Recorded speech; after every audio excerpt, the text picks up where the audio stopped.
Prize বন্ডের মাধ্যমে যে পুরস্কার বিতরণ করা হয় সেটা ইসলামে বৈধ কিনা।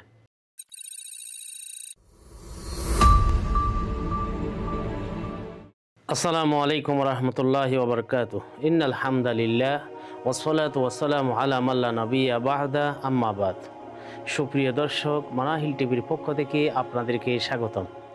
আজকে আমি একটি বিষয় নিয়ে আলোচনা করব, সেটা হলো প্রাইজ বন্ড।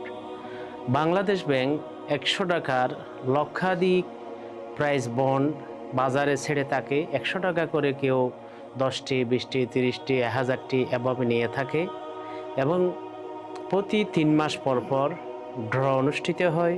প্রথম পুরস্কার 6 লক্ষ টাকা, দ্বিতীয় 3 লক্ষ, এরপর 1 লক্ষ, এভাবে 10,000 পর্যন্ত বিভিন্ন ক্যাটাগরির পুরস্কার প্রদান করা হয় এবং পরবর্তীতে যে কেউ তার রসিদ জমা দিলে তফসিলি ব্যাংকে টাকাগুলি সে ফেরত পেয়ে যায়। তাই এই প্রাইজ বন্ডের মাধ্যমে যে পুরস্কার বিতরণ করা হয় সেটা ইসলামে বৈধ কিনা। এখানে আরেকটি বিষয় হলো, যে কেউ যে কোনো সময় সেগুলি কিনতে যেমন পারে এবং সে ভাঙতেও পারে।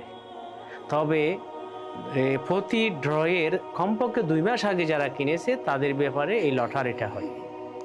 সেখানে তফসিলি ব্যাংক থেকে ক্রয় বিক্রয় করা হয়, বাংলাদেশ ব্যাংক থেকে ক্রয় বিক্রয় করা হয় এবং জিপিএ মানে পোস্ট অফিসের মধ্যে ক্রয় বিক্রয় করা হয় এবং তাদের কিছু নির্দিষ্ট ফিনান্সিয়াল প্রতিষ্ঠানে ক্রয় বিক্রয় করা হয়।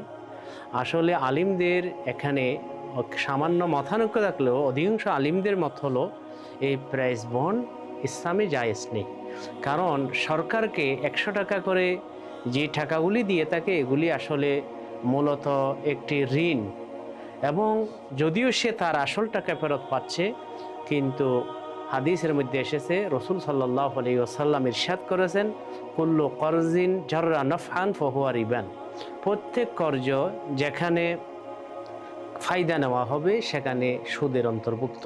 তো সেই হিসাবে এই প্রাইজ বন্ডের প্রত্যেকের নিজের টাকা ফেরত পেলেও যেহেতু এগুলো এক প্রকার ঋণ এবং এই ঋণের পরিবর্তে পুরস্কার দেওয়া হচ্ছে, সুতরাং ইসলামের মধ্যে এটা জায়েজ নয়, এটা ইসলামে হারাম। আমাদের সেখান থেকে বেঁচে থাকা উচিত। এর বিপরীতে মুজারাবা বন্ড হতে পারে, যে আপনার থেকে টাকা নিল মুজারাবা, অর্থাৎ সেগুলা দিয়ে ইসলামী পদ্ধতিতে ব্যবসা করবে, আপনাকে বাৎসরিকভাবে মুনাফা দিবে এবং এর উপর যদি অতিরিক্ত পুরস্কার দেওয়া হয় সেটা সমস্যা নেই। তখন তো ব্যবসার পরিবর্তে পুরস্কার হচ্ছে, ঋণের পরিবর্তে পুরস্কার নয়।